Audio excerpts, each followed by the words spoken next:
For the sake of clarity, let it be known that we actually have a policy, right? So what we're going to do is to give every voting citizen a voucher. The voucher can be denominations of $1 or 10 cents, I don't care, right? Why it must be in those denominations? So that you can distribute them across between different candidates or parties.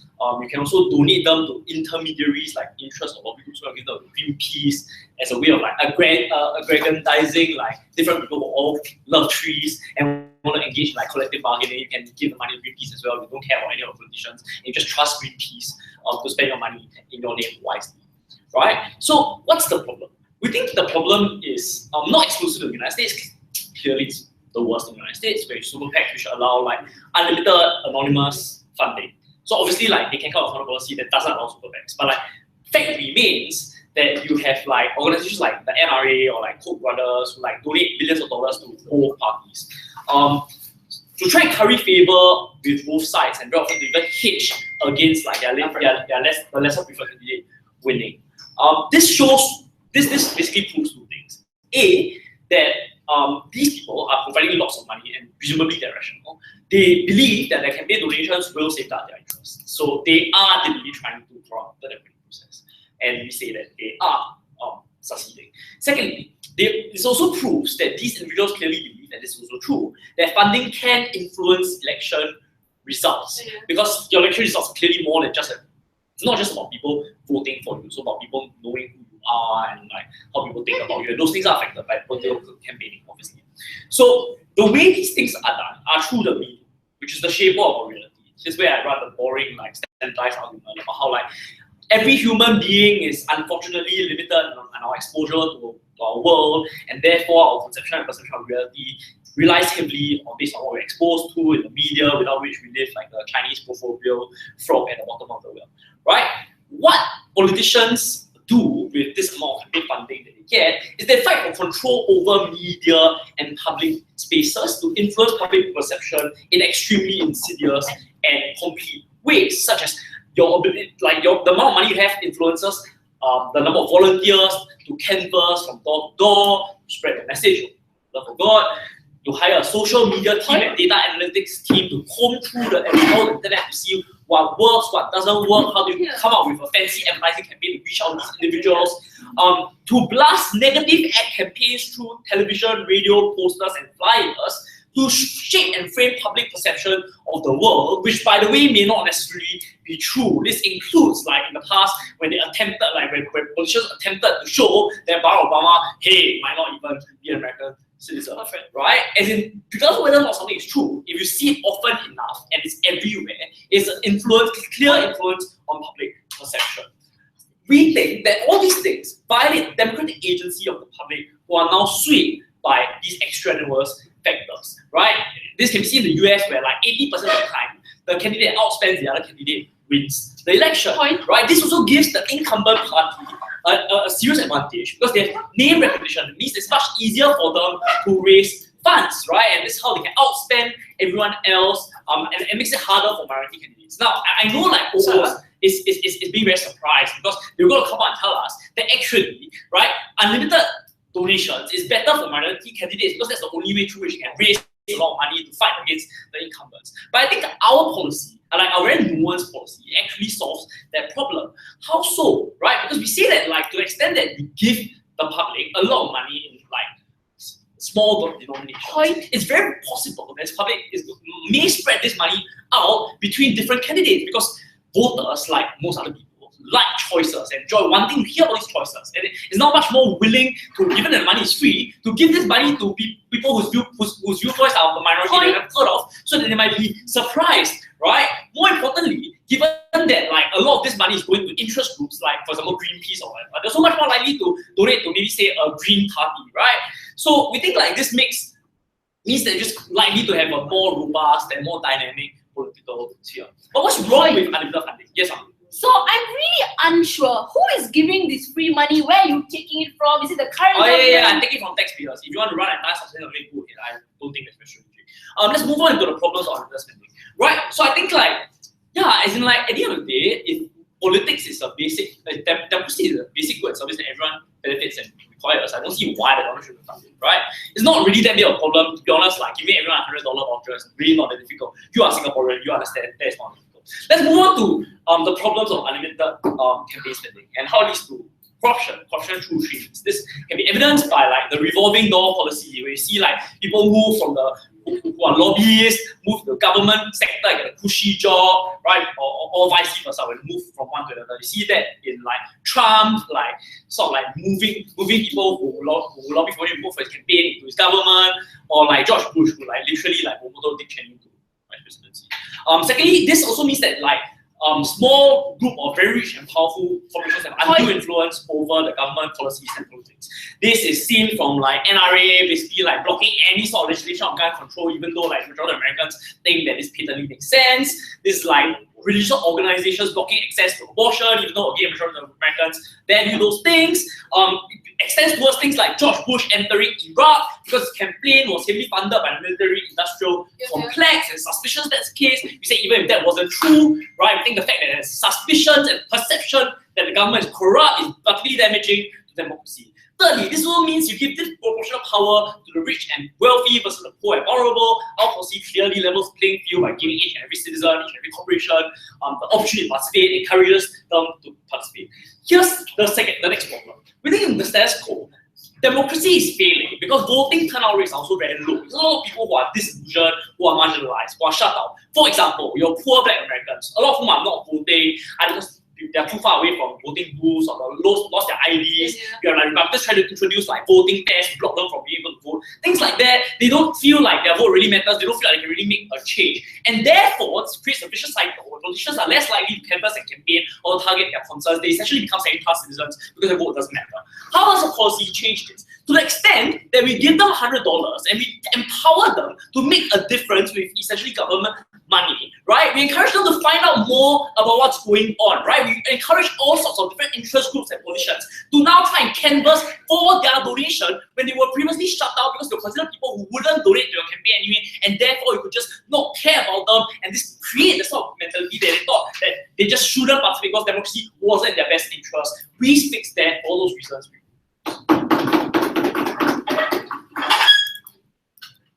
Great. I thank the speaker for the speech and call for the leader opposition.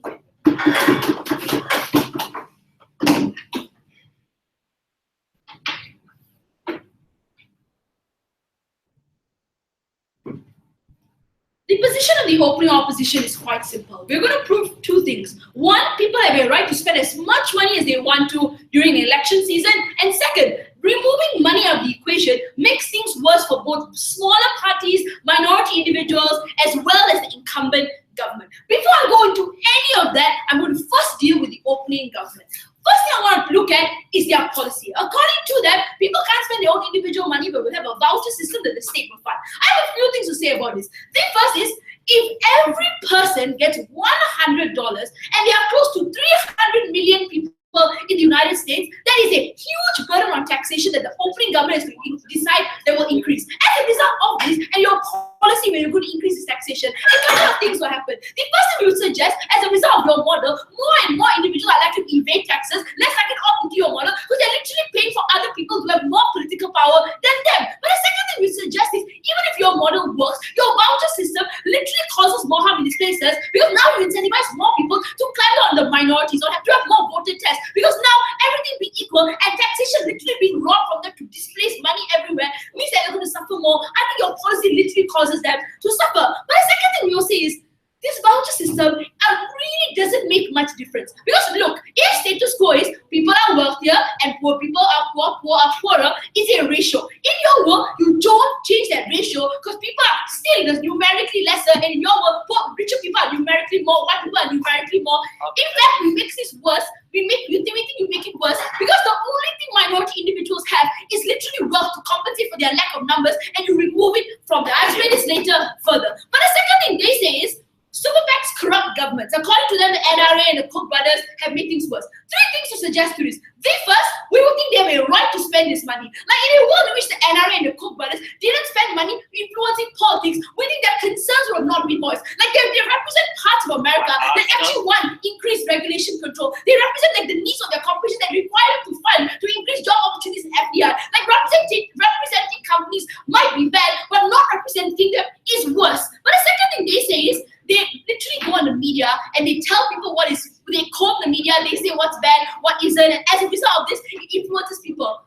What's the comparative? I think people become more informed in a world in which they are competing super PACs, in which literally we try our best to ensure that individuals are more and more informed because our economic system or our political system has more and more information because people are trying to compete with one another. In your world, it will be poorer for everyone, and if it's poorer for everyone, the people who get the least information are the people who live in rural areas, the poorer individuals. So you don't decrease the disparity, you make it worse because there's an information asymmetry. If I only have $100 and I have to pick between my two concerns, a woman and a gay person, you make that choice harder for a woman who cannot spend that money. So I think you make it worse for these corporations, as you want to point it out. But the last thing about incumbent parties, I agree, incumbent parties can outspend the other smaller parties that exist. But I agree that's true. But in your world, you make it worse. Because in your world, they would have the existing infrastructure, the existing influence. It's not this house of preferred debate. It's a world right now that exists. You are correcting it. If it's true, they have all the privileges right now, but smaller parties can't outspend them. They can't do the one thing that gives them the edge to try to influence media, to try to get some Koch brothers away from these organizations. The incumbent parties can outspend, but their capacity to outspend is diminished in a world in which smaller parties can rally and increase per individual spending much higher than $100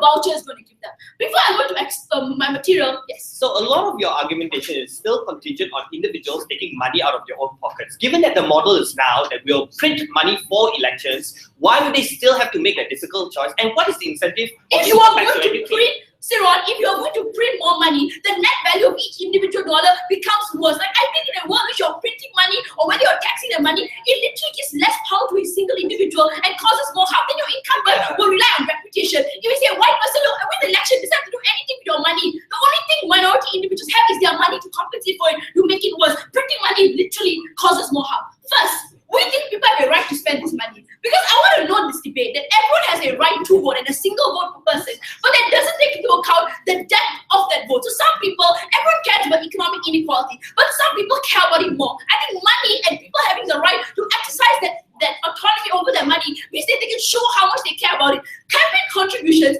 contribute to the fact that politicians are more likely to speak about it, convince other constituencies to care about your policies, to follow up on the policies. Planned Parenthood literally funds organizations so they connect their clinics are shut down as a result of politicians. If you didn't have this, the depth of people's care wouldn't be able to be expressed by opening government. I say in principle, people have a right to express the depth of their worries, not just one person, one vote, one person, $100 voucher. So I think in principle, they haven't given us a reason why. This extends to corporations as well, right? Because we think corporations are allowed by the state to function, and they need to function as efficiently as possible. Others like FDI is lost, jobs are lost. If you don't allow corporations to invest their money to campaign contributions, they'll do it more insidiously. They do it in backward manners. They'll pump individually to your politicians. And if that's true, then there's no opposition in your world. At least in our world, when companies fund money, we can counter those companies. We can call them out for campaign contributions. We did when Hillary Clinton was funded by a prison group. We countered it because we knew how much they were spending. In your world, they won't declare, they'll spend it anyway, and it becomes worse. But the second thing we want to say, have a seat, it's about incumbent parties. Because I want to know, like, numerically speaking, if you're part of a minority group in a country right now, you are numerically disadvantaged and you are economically disadvantaged. In the proposition worlds, that will always be true. At least in our world, you can get one or two allies, really rich allies for the Black Lives Matter movement, and they will fund huge amounts of money per person into this. I agree the comparatives, obviously, rich people can spend more money, but this is the debate about who is more likely to counter that. So rich people can spend money, but in our world, we can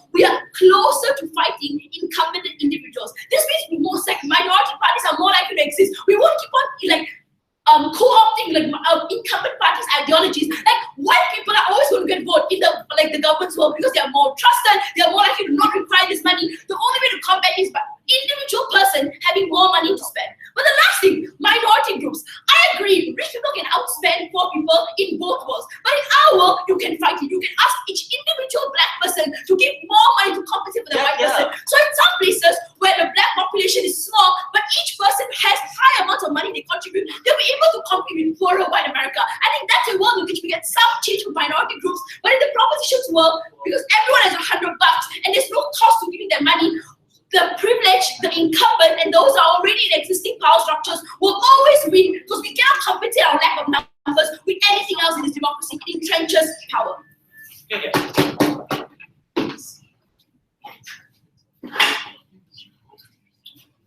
Great. I think the leader of opposition for that speech in Quai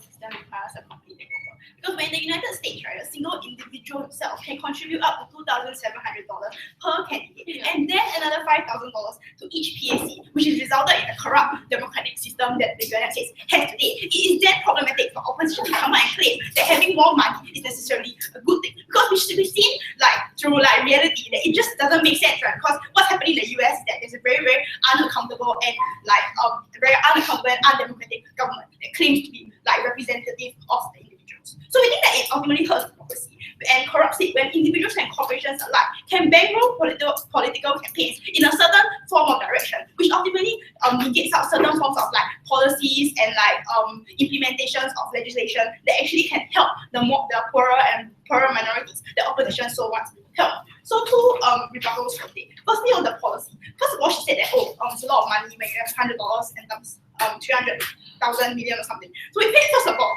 that ultimately when you plus all the money, right, it's less than 1% of America's total debt right now, right? So we don't think that it's a problem. And the larger problem that we address in today's issue is that currently America or many other European countries, they spend billions and billions of dollars on campaigns, which doesn't really make up 1%, but makes up many percent, right?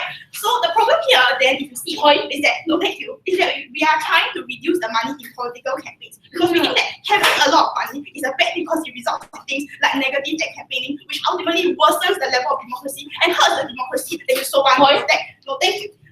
And we tell you that if the issue is that there's not enough money, then we can easily raise taxes and we have more progressive taxation. Because it's the same idea, right? The same outcome. Because ultimately you are allowing these individuals to fund more money, but it creates a more equitable outcome. Because minorities that previously weren't able to participate, for example, in the rural areas, no thank you, of minorities who don't even have money in the first place, can now play a part and now will feel more included in the election, and that is good in and of itself.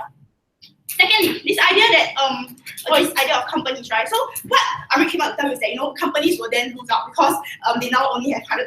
But we find that that's highly strange, right? Because in status quo today, companies don't need this sort of there's no problem in status quo today where companies have not enough money to spend or by limiting the money, therefore it creates a worse outcome. We think that more importantly, right, companies will continue to hold things like press conferences and continue to provide online ads or television ads, and they don't really need to actually have this advertisement that they want to push for by having more money in the political campaign. No, thank you. Then there's this idea of that she came out with about this idea of intersectionality, that as an individual, as a gay woman, I no longer know whether or not I should put my money into one side or another. Right now in status quo, what happens is that you're likely to put all your money into one side because there's only one side that can ultimately win, because there's going to be one that's more dominant than the other. But we know that when you have this sort of $100 voucher system, now they can actually spread out the money evenly amongst among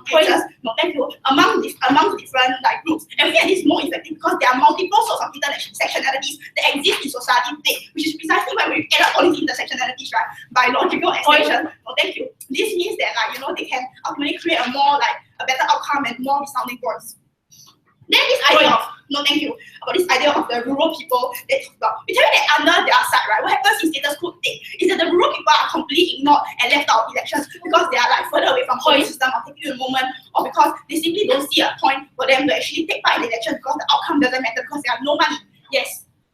If it's true that there's less money in the political cement, per candidate you have less money to lobby, to campaign, one of the first parts they cut out of their campaign trails are rural areas, are places with high black population, because it's too expensive, no money. I think that if I have now lesser money, what I will do is I'll take away negative ad campaigning. Because negative ad campaigning was a phenomenon that came about precisely because there was too much money in the system to begin with, right? And they realized that, PDC keep funding money and then they don't know where to put this money, so they go, let's just put this money and say that, George is a bear. Like, what sense does that make? It just doesn't make sense, right? So obviously they'll just go take that out. So we don't think that should be an issue. But more importantly, we tell you that if nothing else, right, the rural area ultimately stands to gain. Because not only do they now have some sort of money to put in, even if they do cut away the people going there to do like lobbying and whatever, at the very least, because they have money, they feel empowered, and therefore they'll put the money somewhere because the money is either like used in the election or not used at all. Right? As a rational human being, you're just likely to use it anyway. So then there's this idea of media domination. We tell you that in status quo today, I don't think they're getting right because the incumbents have millions and billions of dollars and to dominate the media in forms of negative ad campaigning. More importantly, also in terms of like doing things like the micro targeting and things like that. We tell you that under their side, when you continue to allow this sort of money to pump in, right? When you continue to allow like SOPEX to continually pump money in, this worsens the situation. No, thank you. Finally, this idea that they talk about, right, that money is good for campaigning. We tell you that first of all, there's still money anyway. But second of all, we tell you that in status quo today, under their side, what happens is that they crowd out any form of small parties, precisely because these small parties don't have the money to do anything. Right? So when you allow for smaller parties to have more money, even though the total amount is lessened, but on aggregate you have more money for the smaller parties. Right? So this ultimately no longer allows incumbent parties to crowd out the smaller parties and take them as irrelevant or unimportant in the elections. And more importantly, we tell you that her whole substantive about how the rich minority is better than the poor majority, we tell you that she's just cherry picking ideas, right? It's really not the case where majorities are always the poorest people and the minorities are the richest. Because if that's the case, right, then we won't have the income disparity that exists in society to begin with today. So that is problematic that her entire substantive rests on this idea, right? Then she comes up with this alternative, the alternative that there's going to be bribery or whatever. That is not mutually exclusive on both sides, right? Because bribery occurs anyway. Right now, we tell you that when you limit the cap, this ultimately allows for greater transparency and greater form of accountability. Because now individuals and companies are no longer able to put so much money into it. And we tell you that in any case, right, the companies themselves can also lobby together for the money together. Now, finally, substantive. Right? So the idea of, now we're going to talk about the impact of lifting caps. We have to recognize that, for example, in India today, right, where Modi lifted the cap because he wanted to improve accountability and transparency. We think there's a problem-solution mismatch to what he's doing. Because we think that when you actually lift the caps and allow individuals to then claim credit away, this allows for greater form of corruption in the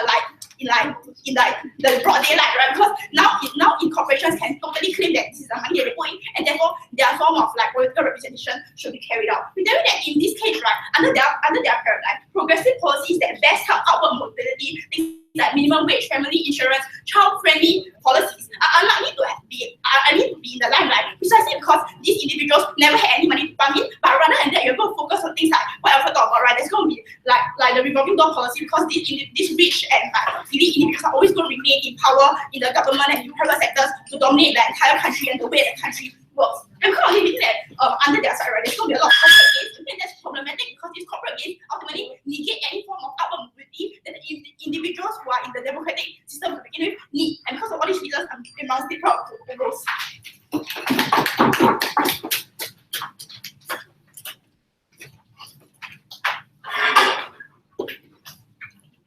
I find the speaking complementary to the opposition.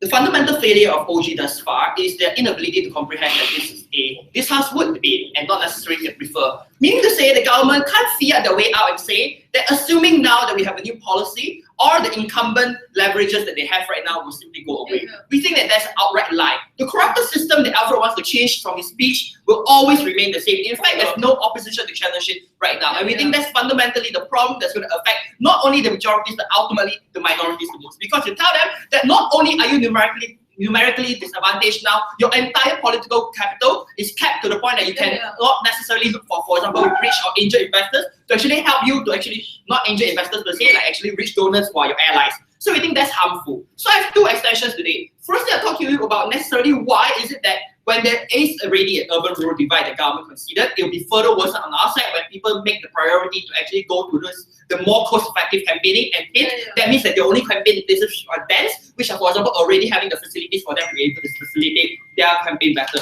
But secondly, listen closely to government in the sense that they say that corporations are still able to use their wealth in order to do everything they want. This means that instead of having a transparent and accountable body for them to be able to trace where necessarily the money is. A lot of times, Amri's idea of them necessarily using the money or using them in unaccountable ways would necessarily exist. But I'll get to you later, yeah? So let's just deal with PM first. Firstly, we think that government has to deal with the fact that for example, the influence that already happened. Meaning to say right now, in their world, it's not necessarily money that's going to be determinant. It's going to be your race. It's going to be necessarily how long have you been in party. It's going to necessarily be in whether or not are you a legacy party. Meaning to say that, for example, in France, there will be no way, for example, if this policy goes through, for Macron to actually be able to capitalize on the fact that they have challenged the Republicans and the Democrats who are already so rich when it comes to that. So we think ultimately it's going to be harmful for not only for smaller parties, but also parties representing minorities which are new and are nascent and are outright there challenging the normative. Sit down. But also they say that, look, there will be more mudslinging. Like, I think from the very beginning, you can see that seems to be the only problem. So we think if they really want to have that, it's a problem-solution mismatch, because ultimately they choose to ignore the other one of problems, for example, like limited access to campaigning, your limited access, for example, to have like political awareness, actually telling people what they want. So if they really want to ban all these things, just like ban Kelly and Conway from going into TVs, like we don't really see what's the problem. But let's take them at the best case. Why saying that mudslinging is really bad? Mudslinging will still continue. In fact, right now, when you limit the resources, people will often use the cheapest tactic in order for them to win the resource to more mudslinging, because ultimately that seems to be what government think the easiest way. But we from opposition are saying, even if that's the case, we think that mudslinging eventually, if in extreme scenarios they say are so bad, we need to challenge that. We think that some mudslinging is okay. Why? Because necessarily means that they're able to challenge the normative or point out, for example, inconsistencies and alternative facts that necessarily some politicians campaign on. So we think that, yeah, there's no perfect democracy. We don't think you should limit that because of all the other harms that Amri told you that DPM chose to ignore. But lastly, they say that, you know, now money is still manageable. You can still, for example, pump in the same amount of money. No, you have to consider also that like it's necessarily dependent on the size of the economy and also size of the people. But at the same time, you're doing this 3 to 4 years. Money they could have perhaps been pumped into things that are so much more better. But also, like right now, when you limit the ability for people to actually necessarily have money, there is now a perverse incentive for ruling incumbent parties to cut out more people from voting as a way to actually for them to minimize costs in order to make their profit-loss ratio look better. This means that necessarily all the problems that we have in America so far, like why they constantly deny people, for example, from the southern states in order to vote, will happen worse under their side, because now there's literally an ability for states to say, you know, when we cut out amount of people, that means less people will vote, that means we're able to actually save more money. Sit down, I'll take you in a while, yeah? So necessarily also, they say that rural people are left out, they don't see a reason to vote. You know what it means on their side? People will no longer see incentive to vote when they feel that they necessarily need to go out there. Not only can they donate a certain finite amount of money, which is already limited, they have to go out there and instead of finding, for example, one rich charitable MNC who's able to be the ally and actually contribute towards the cause, they have to go out there and find much more people, because now everyone is able, for example, to have limited amount of ability to campaign. Meaning to say that right now it's harder to challenge the incumbent, it's harder even for a minority to have their voices being heard. But like this last funny bit from DPM, she said that, you know, companies can put their money together. Yeah, that's like literally no change. Or also it means that the amount of contribution that they have, even if they put the money together, is still 100 per corporation. So I really don't see what's necessarily beneficial from that. Before I go on, yeah, sure. So on both sides, it's not mutually exclusive that inaccessible areas are inaccessible. The difference on our side is that the people in inaccessible areas have money that you can fight for. Why would politicians not try to canvass those donations? Okay, like this will be my explanation literally. Let's go into the first one first. Why necessarily, what's the premise that we have right now? Premise that we have right now is a lot of times that people necessarily now need to be forced to view and campaign in the most cost-effective way, correct? In order to make sure that, for example, they necessarily get the most use of their money, to make sure that they get the most number of votes. This means that right now there's an incentive for example, these political parties to campaign in places where, number one, infrastructure availability means it's cheaper for them to get reach to the most amount of people. Number two, for them to campaign only in densely populated countries or places where they're able to, for example, spend the least amount of money in order to get the most people.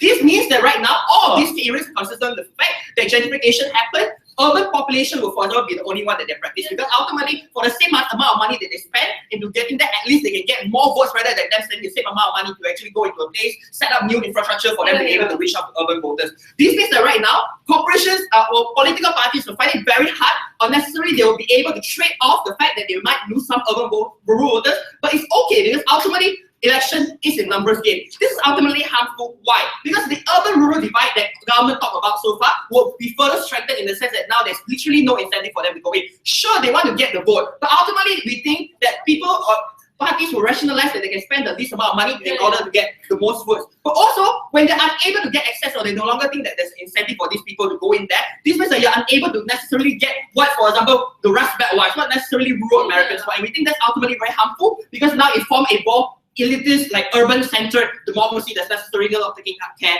for these people. So we think the prioritization means that people often, for example, choose the most cost-effective way, and people who are on the losing end are people in the rural area. But secondly, on the idea of accountability, we think that government need to recognize that a lot of times, even if you limit the amount of money that they can contribute directly to political parties, these are still rich companies who have a lot of access to fortune and wealth. Meaning to say that right now, companies will try to circumvent the way and use their own ways in order to influence policies. This means that, for example, having their own ability or like what they say put on websites and in order to sway people in their favor. This means that right now it's harder to position the accountability towards the political party itself, because ultimately they can just say we have plausible deniability and this is necessarily what the corporation wants. This is harmful because instead of, for example, pinpointing that this is directly the political party's fault, political party can just simply sway the hands and switch necessarily when they want. We think on all those fronts, even if we consider that there are some benefits the government is able to provide, they're never able to necessarily root out the solve the root of the problem. Very proud to oppose.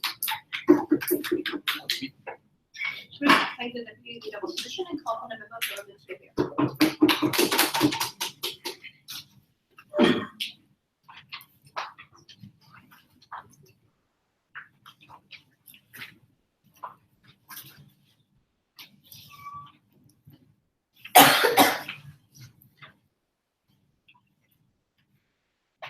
In understanding the frame that opening opposition took in this round, there are two major responses first. The first approach that opening opposition took was to explain why the specific model of the voucher system was problematic. In lieu of this, they provided us many reasons why it's harmful, e.g. tax evasion. I will deal with that line of attack first. Secondly, they also gave us many reasons why basically a lack of money in order for them to opt into this policy is a problematic thing. But at no point did the opening opposition actually give us a reason why, if the voucher was in place and many people had access to the voucher, that it is a harmful thing to do. In closing government, we will explain one major thing in extension. The first thing is that we will explain why it allows for corporations, which basically run the mill of governance and the world as agreed by both opening houses, why it's far better for them to have less money budgeted into their operating costs, into lobbying, and put into investments of better products and services,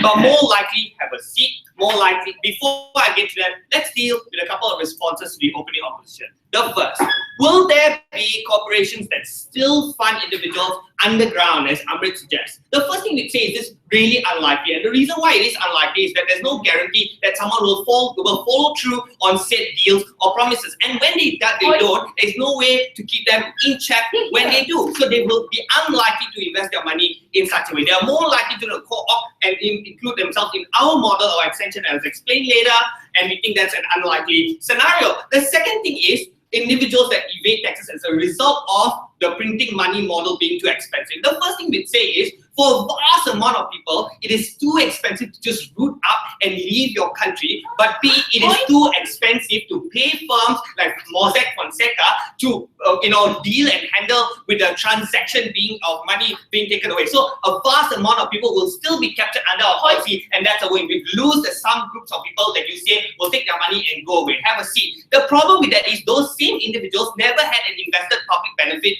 interest. They never wanted to donate to increase the welfare and well-being of the people, so you lose those individuals to sit down. The second thing in response, will they win in areas where there are large black communities against a parity of small populations of white people. I have many things to say about this. The first thing is, I never heard a single explanation or example or policy or suggestion in regards to what specifically are these areas that allow for strong portrayal of black communities to overturn the small white minorities. Have a seat. The second thing is, more likely under the opening government's model that the voucher system would allow for individuals to opt into the system. But we heard an alternative. We heard an alternative in Patrick's speech. He says somehow we will score the corporate journey and find one good company that will support the minority cause. Like how many companies can you name in the Fortune 500 that have strong belief in maintaining and fighting for social justice causes? You've lost that battle. You needed to prove that it was working. There was some beneficial causes as a result. That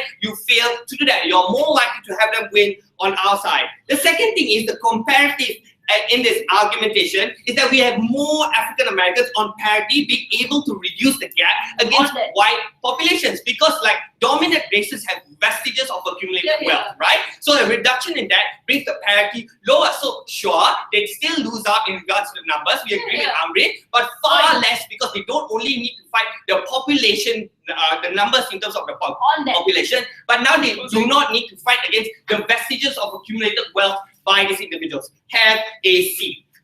Closing. So like, understand that the last election was won based on character assassination in which politician did better. Now when I cap money, what makes you think that these politicians have an incentive to make better better policies than to just mudslinging? So that was another big discussion in the opening, right? Whether mudslinging will increase, mudslinging will reduce. I think the same individuals that would have mudslinging as a priority would maybe have mudslinging to like a lesser degree in the quality in which they would mudslinging. I don't know how significantly anyone's going to win that argumentation, really. I don't know why you brought it up in the POI. Good luck stealing that from the opening opposition. Let's talk about why the corporate world will become significantly better and provide for far better services and products for a vast amount of people. Currently, corporations put a large chunk of their budget and operating costs into governance requirements. What this basically means is they put money and they take large chunks of their budget and put into lobby groups and the exercise of those lobby groups. Have a seat.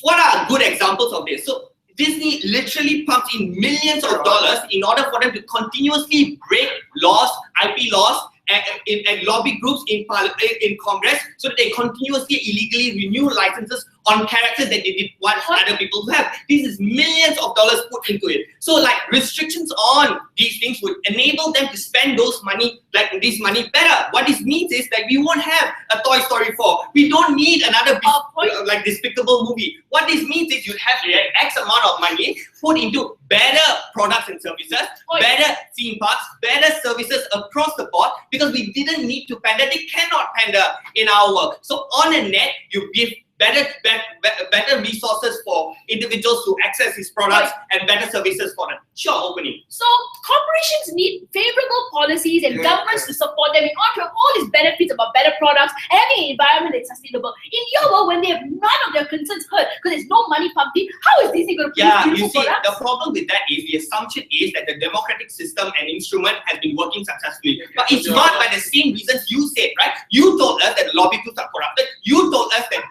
companies are misusing lobby groups. So you can't in the same breath claim that all this money is going towards great access. Rather, we think companies shut out smaller companies, reduce quality of products, and are marred by this, and their services are marred by the same instinctual problem they use the effectively. So you can't claim one thing and then say the other.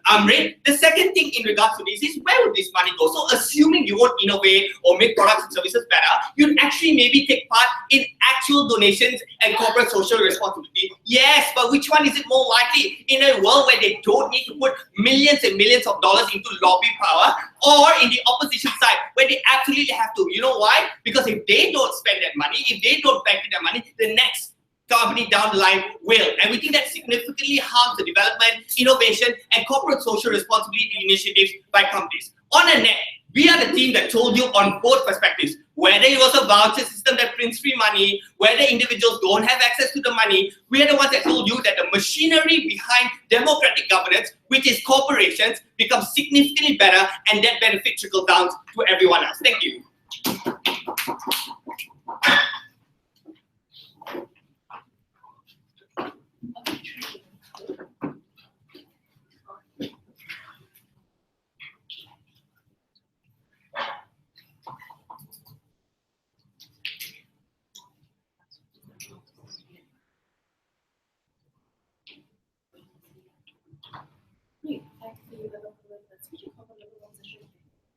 When a rich businessman recognizes that paying money is no longer an alternative to get policies in his favor, the worst case scenario that we see is he joins politics himself. And we find that a horrible thing that can happen in our world. What is the example of this? When Trump claims to be an independent, self-funded politician and able to run his presidential campaign on his own, we see that more and more politicians will just be incentivized to continue doing this because they no longer need the funding. And political parties oftentimes recognize this, that they have to just use their own forms of money that will be much better for themselves. Right? But let me just deal with the rebuttal of Sharon's case, because he spent most of his time engaging with one contribution. He said that corporations need to give significantly more goods and services on a better quality. We will posit to you, even in our worst case scenario, corporations have a right, and it's unfortunate, but like, through a silly argument, to give subpar goods and services as long as customers choose to buy it is their problem. Similarly, I have a right to take a seemingly less important degree, even if it means the state and the country and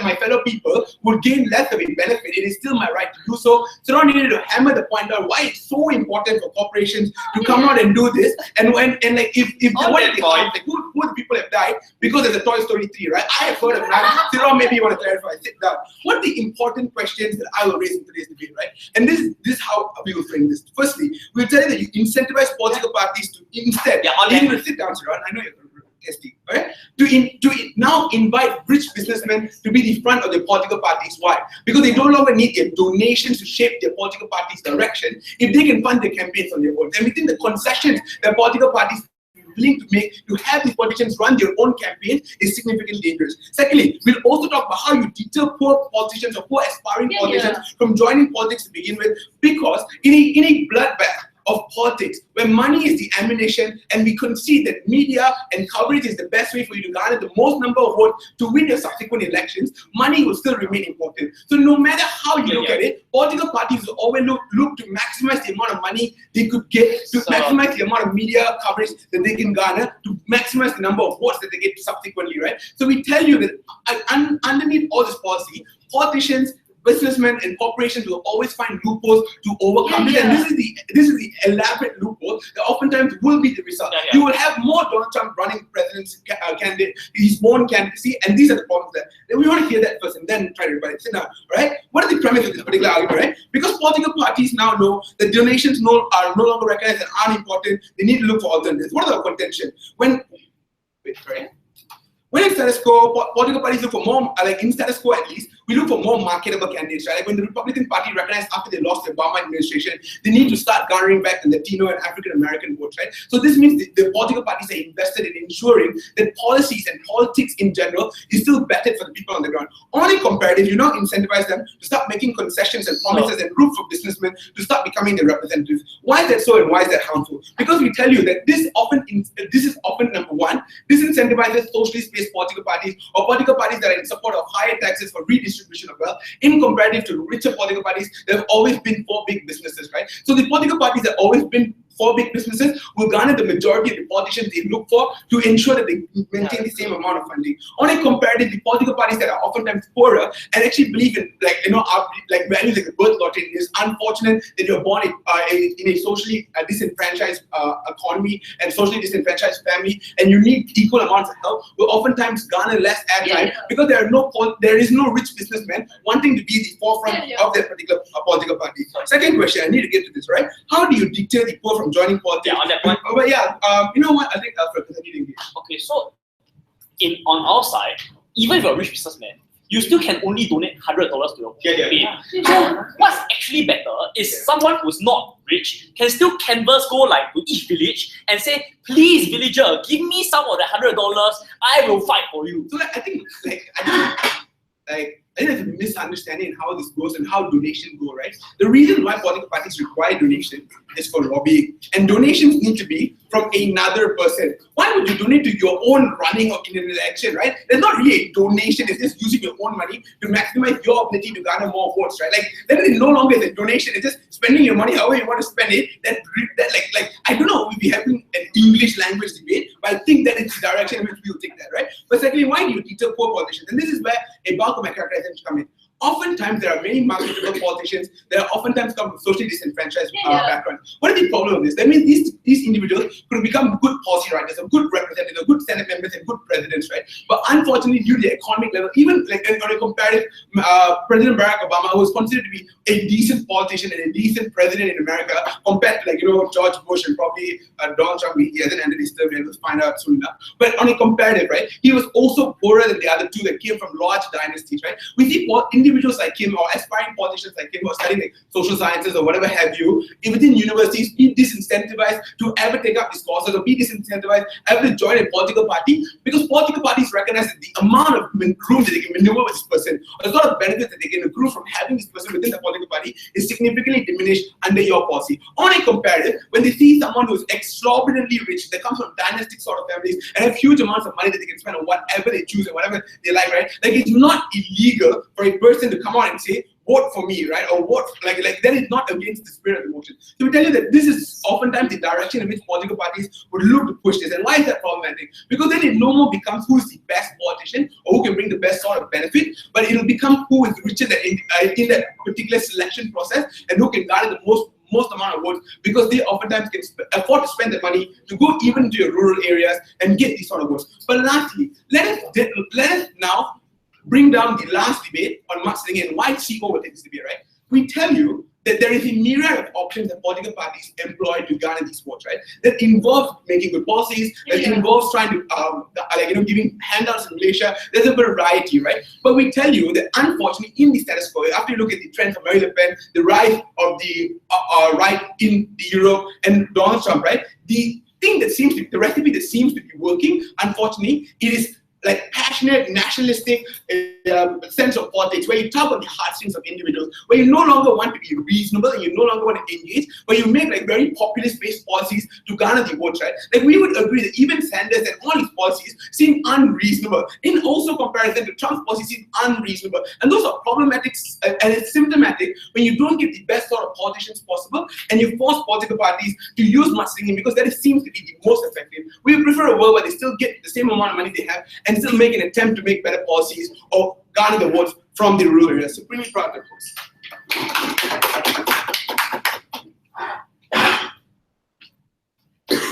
Wait, I had this over. Let's speak it up on the government because of the government here.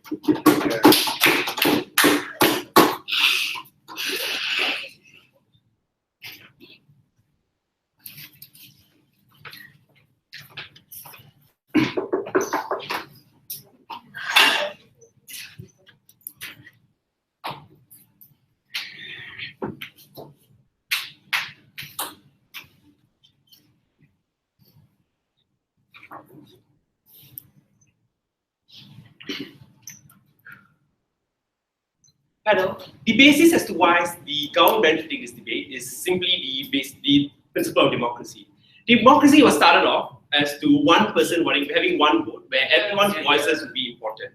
But somewhere down the line, we missed out something. That money plays a big factor in this, which is when the introductions of corporations and rich individuals sway as to how voting is done.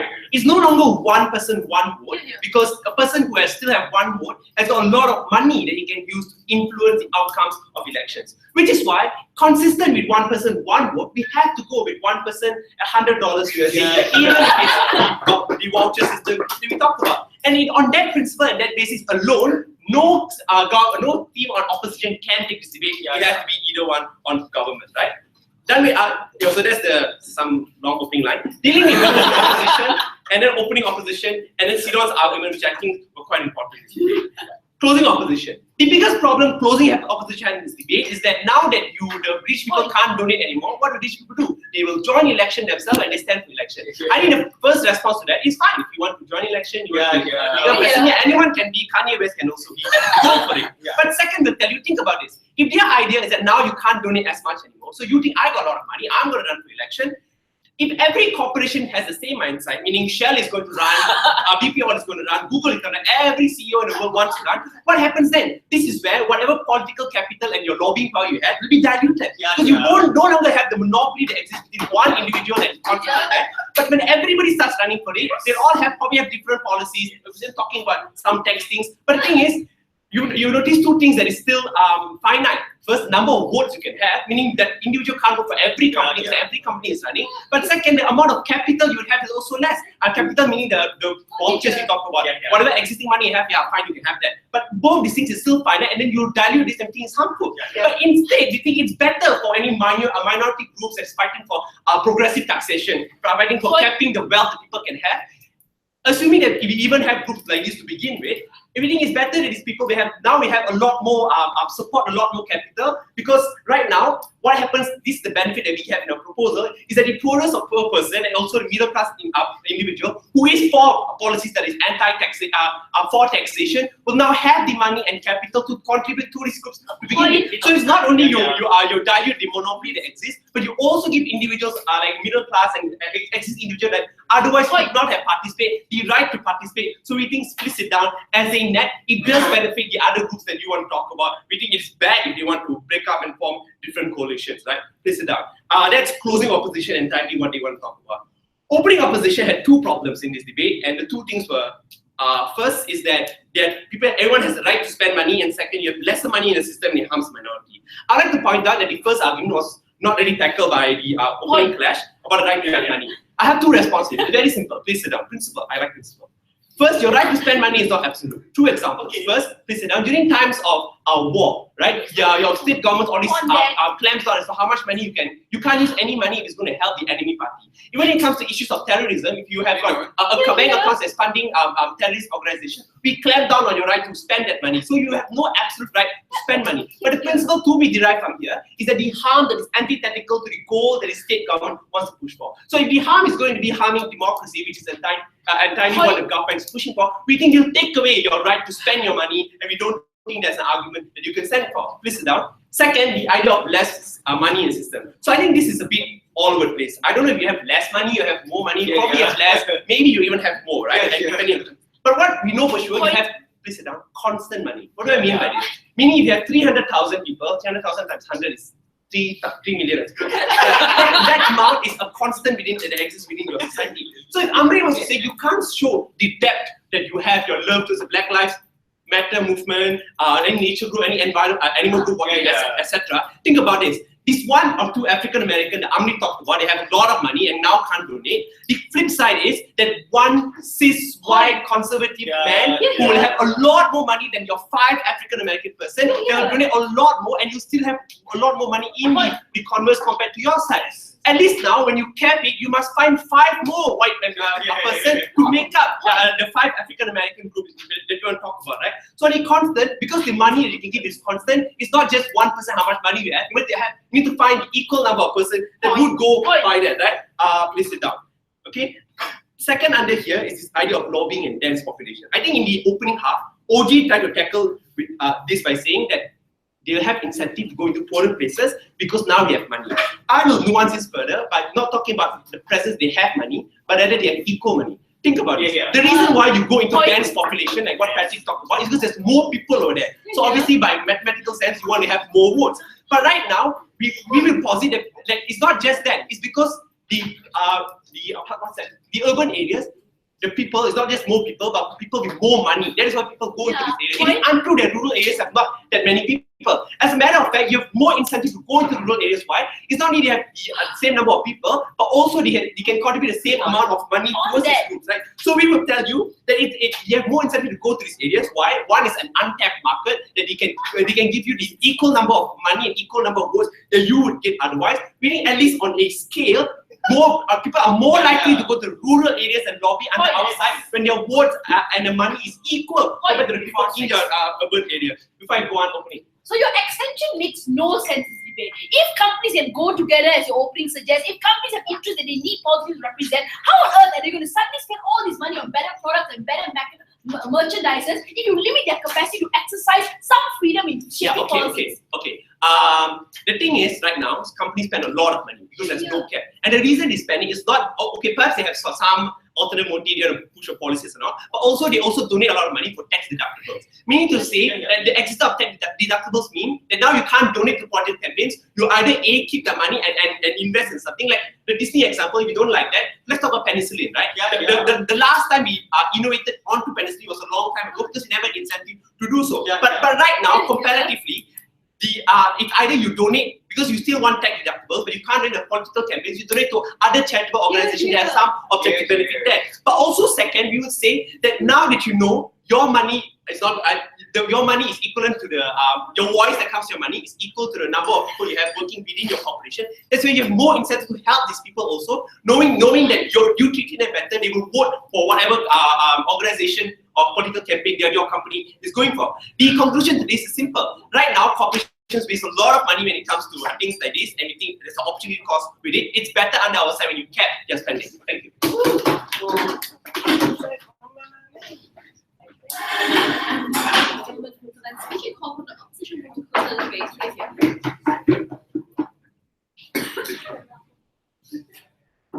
Chair, I may not have won any worlds or go to big tournaments, but I have some pretty important stuff they should listen out to, and pretty important nuances they were not heard from, especially besides the closing government. What's the nuance that we brought towards you? Everything is really important. Let's understand the political landscape of today's world. It's no more about who has the better policies. It is no more about how thick your policy booklet is. It's about mudslinging, and it's about character assassination, right? Voters are now fueled by passion. Voters are now fueled by nationalistic sentiment. Therefore, the more popular you are, the more likely you have an advantage. This is where Mithrun's argument was extremely relevant but ridiculed from closing government. What was his argument? It's basic.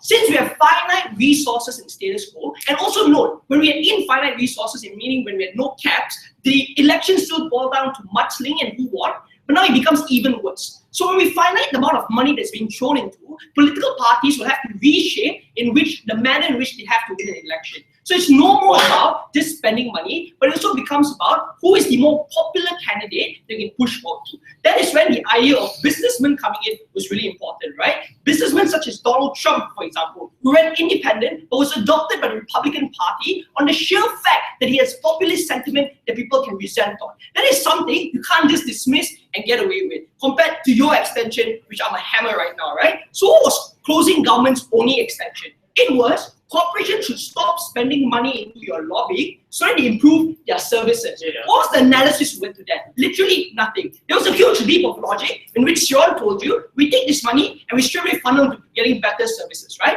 But it's not necessarily true. There are many factors in which the gun for it. The only reason these corporations lobby in the first place is to lift restrictions that could make their costs a lot lower, right? Things like pulling out from the Paris Accords so we can have more factories and more jobs, which reduces costs and take away the jobs from China, is the main reasons these corporations lobby in the first place. So note, if corporations lobby to lift restrictions off them so they can make goods and services cheaper, in your world, that doesn't necessarily occur. Because in your world, you're fighting jobs from cheaper wages in China. Sit down, the both of you. You're fighting for cheap labor. You're fighting for stuff that you can't just comprehend, and you can't just simply give me a one-line analysis of throwing it there. But what's the comparative here, right? And this is when we move on to my second. Sit down, guys. Take your later on, right? So this debate boils down to two things, right? So opening gov's biggest contribution is choice for politicians, right? So what did they say? You give public the money in small amounts, and publics are more than willing to give it away to candidates because voters like choice. What is this choice? This choice is nothing but a facade and a lie that they tried selling to you, right?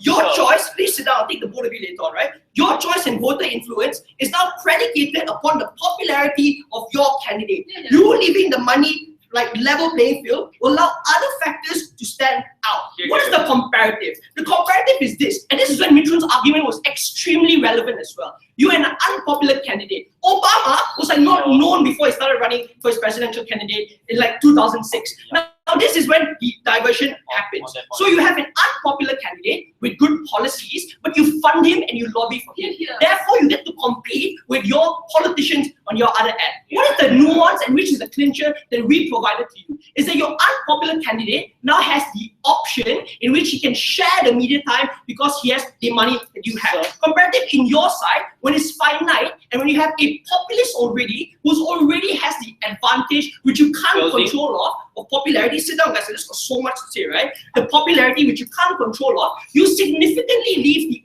unpopular candidate at a disadvantage. What is the next step? Again, Mithrun's argument that was dismissed from below. This is when it shifts the political dynamics within the political parties themselves. They are no more interested in having good politicians who can make good policies because they were unpopular. Now it becomes about who has already the popularity in status quo, because that becomes the X factor of me winning. So right now, in status quo, even if I have an unpopular candidate, the chances of him winning is still high, like Mithrun, because we could lobby for him to have the same amount of airtime. But it's unfortunate if the Republican Party will all of a sudden have like the head of Fox News to come in to run for business and leaving them at a significant advantage because they already get the media and airtime. That is really harmful in a sense. Before I move on, go on, Shing. So your point is that we allow lobby companies to put money in lobby groups so we can buy cheaper iPhones from sweatshops made in China.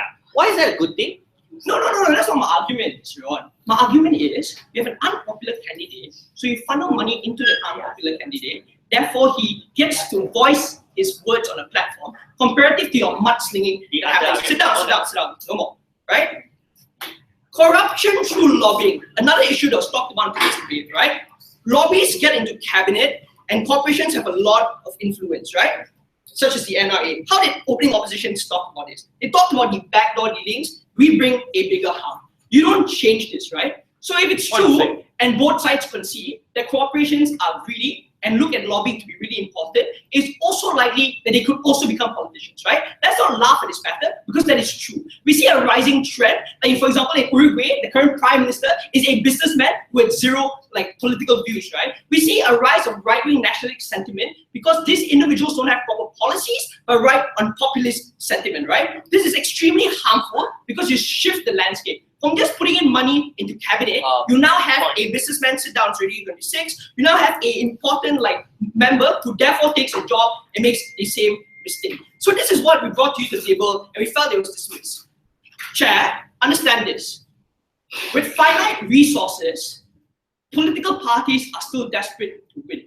It's impossible to win with a good candidate who's unpopular. Therefore, you shift your focus. So if mudslinging was so bad today, even with the amount of money to challenge for airtime, mudslinging becomes worse. Because let's not kid ourselves. Voters aren't as rational as we think they are. Voters vote on sentiment, voters vote on popularity. So if political parties understand that popularity becomes the X factor in winning now, you get political parties having more populist individuals within their party. Maybe not businessmen to an extent, but maybe just idiots who just resent with a lot of people. And that's the harm that we brought to you in today's debate. The nuance is simple. You take money out of the equation, another X factor comes in. That X factor is the popularity that your candidate has. Thank you.